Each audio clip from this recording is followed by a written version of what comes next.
Are you looking for a way to make co-parenting easier?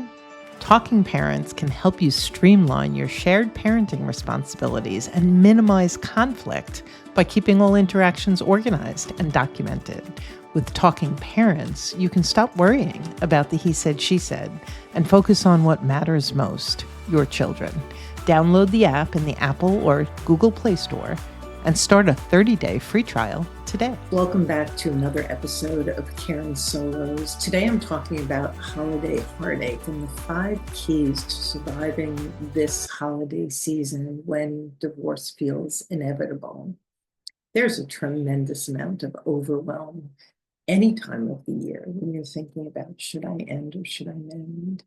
When it comes to the holidays, so many people are at the point where they're just, especially with young children, I'm going to get through these holidays and I'm going to act and start moving things forward in January. That may be you may be still on the fence. Either way, this holiday may feel like a constant performance where you're putting on a happy face, you're trying to act joyful, you're making every attempt to do this family thing, but in the back of your mind, there are all of these questions and uncertainties and fears. And so there's 2 things. One is, if you have been tuning into our podcast and doing other reading to dip your toe into what heading toward divorce might look like, you may feel like you're being deceptive or secretive. And so there's a podcast on that I'm posting in the show notes that really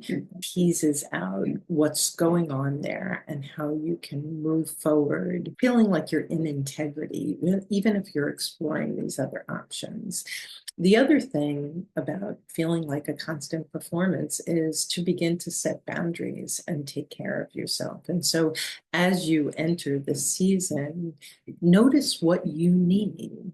You may need a little bit of downtime by yourself. You may need to be able to go for a walk. You need to be able to have an afternoon to yourself or have lunch with a friend. And the other thing, especially entering some of these family gatherings, is you may need to not talk about certain things. And so when we talk about setting boundaries, if somebody's asking you how things are going and you don't want to lie, you can simply say, we're in a rough patch and I appreciate you inquiring. It's pretty tender. I don't feel like talking about it right now. And so in that way, you set a verbal boundary. You may be setting physical boundaries with your spouse in setting time aside that's just for you, or you may be setting boundaries where you and the kids do something separate and your spouse and the kids do other things separate. And this is without making any decisions, just to create that space and give yourself a little breathing room for what you need. So the second thing is, besides dealing with in-laws and family and the conversations that come up and what you need in that situation, there's also that feeling that there's a lot of pressure to make the holiday season special for the kids, especially if you're thinking this might be the last one where we're all together. And there can be a lot of pressure on that. And notice what pressure you're putting on yourself. So if you have young children, the truth is, for me, my children were very young. One of the things I learned to enjoy was getting lost in them and their perspective. And so what I mean by that is I might be dealing with something difficult and then decide to completely focus on my daughter and sit down and play dolls with her or color in a coloring book with her and just give myself the space and grace to just be in that child perspective, quality time with my child, and just shutting off all the worry and decision making and enjoying the moment. Same thing with my son. He was a big video game player. And so what is it that you could do with your children to truly put your worries and concerns on the back shelf for an hour or a half a day and dive into what will be quality time for them without anything else on your mind? And so that will do wonders for their experience of the holiday season while also giving you a little bit of a break and some space. Another one that is huge is just the busyness, right? So any holiday is such a ramped up time. There's less time, there's more shopping to do, more money to spend, more events to go to, more activities for the children. And so it's really a little bit of a pressure cooker. People who are in happy marriages can feel a little stressed and under the gun during the holidays. And so for you, again, really acknowledging that there is a very big decision that you're trying to make. You're looking at everything, you're being the witness, you're noticing your triggers, and it's a lot. And it is so important when we're making these very large decisions that we give ourselves space so that we're not choosing out of reactivity and we're being discerning. And in order to be discerning, you need a sounding board and you need space. And so you might schedule a lunch with a friend. And some of you may be thinking, I never can do that. Like I'm the full-time parent. Work it out, get a babysitter, talk to your spouse, schedule time with a friend, do a play date swap with a parent who has kids the same age as your kids then and are friends, so that you have, when they have the kids, you have downtime. Uh, Book a yoga class for yourself or a night out with the girls or the guys, depending on your situation. You might even attempt an agreement with your spouse so that you may both need some downtime and you give each other a night. And so begin to think about what you can do. And if you're listening to me and saying, there is no way he or she is ever going to go for that, I like to invite you that everything is good information. Whatever it is you're doing through this season, if you run into resistance, that is also informing your ultimate decision. It may be your own resistance, and you start noticing things that you can do differently. It may be your spouse's resistance, or your spouse's resistance might come with judgment. Your resistance might come with judgment. And so when you start saying, what can I do to take care of myself?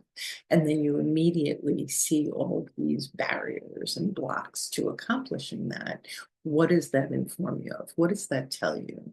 And you may even want to start journaling about these things, because this is where clarity comes from, when we're actually taking one baby step at a time and realizing, I can't do that, I'll be yelled at, I can't do that, I'll be judged, I can't do that, I'll judge myself. Whatever that is, your good information. And these are the breadcrumbs that are going to move you toward your ultimate decision. And let's just talk about that for a second. The anxiety of facing the should I stay or should I go, the should I mend or should I end decision.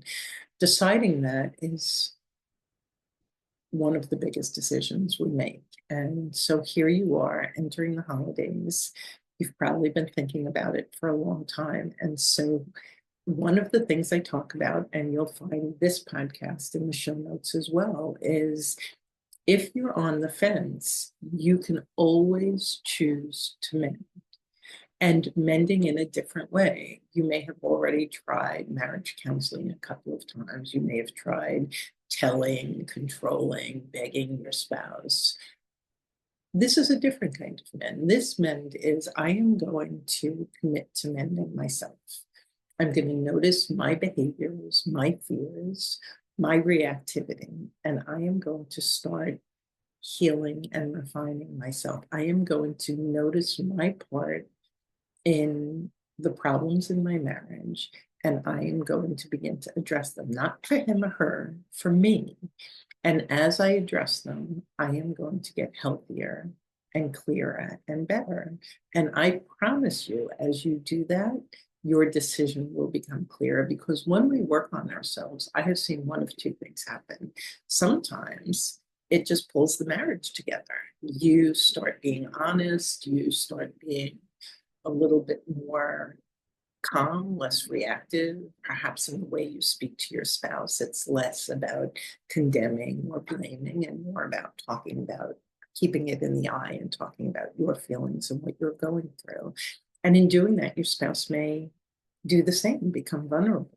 and move towards you, or they may become more displeasing or judging and move away from you.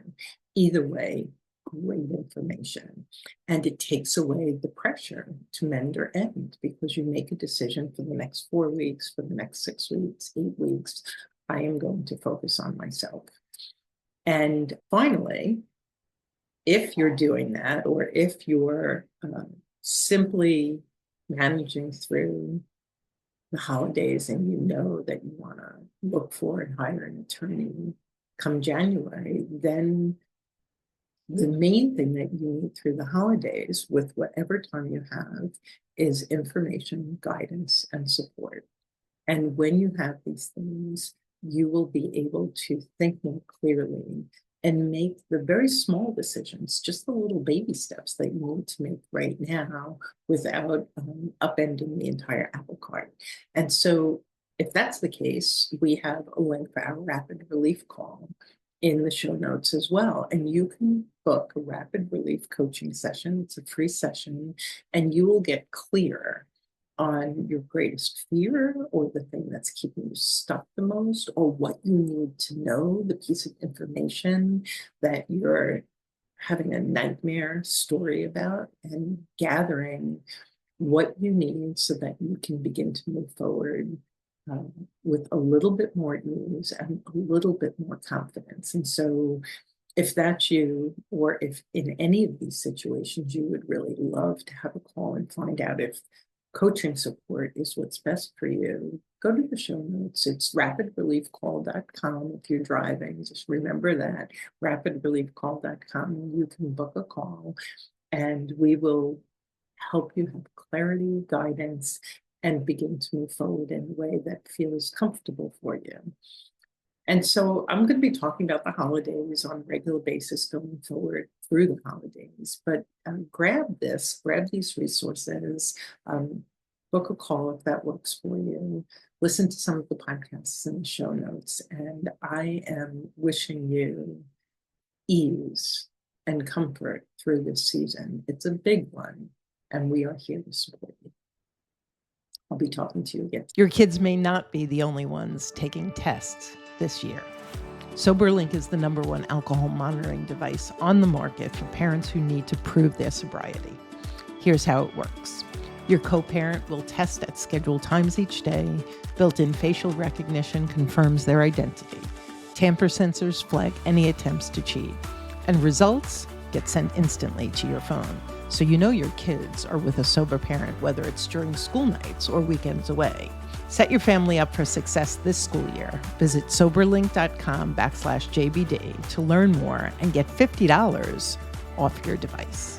Are you looking for a way to make co-parenting easier? Talking Parents can help you streamline your shared parenting responsibilities and minimize conflict by keeping all interactions organized and documented. With Talking Parents, you can stop worrying about the he said, she said, and focus on what matters most, your children. Download the app in the Apple or Google Play Store and start a 30-day free trial today. Thanks for joining us on the Journey Beyond Divorce podcast. I hope you found guidance and encouragement to help you along your journey. If you like my podcast, please take a minute to subscribe and leave a review on iTunes. You can also visit us at jbddivorcesupport.com, where our team of coaches support both men and women through our one-on-one coaching, group programs, online courses, and free resources. Stay tuned for our next episode, and I'll talk to you soon.